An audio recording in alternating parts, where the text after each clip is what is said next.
hello everyone welcome छ हजुरहरूले मेरो अर्को भिडियोमा र आज चाहिँ अब हामी कहाँ जाँदैछौँ भन्दाखेरि हजुरहरूले मेरो भिडियो स्किप नगरिकन हेरिदिनु होला र आज चाहिँ हामी जाँदैछौँ भाउजू घर चाहिँ किन गएको भन्दाखेरि हजुरहरू भिडियो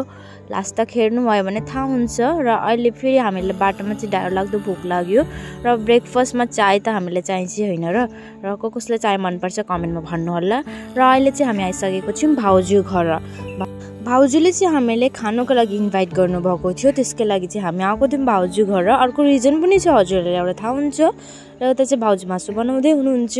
र गाइज हेर्नु होला र भाउजू चाहिँ बिहामा जान आँट्नु भएको अरे त्यसकै लागि सबै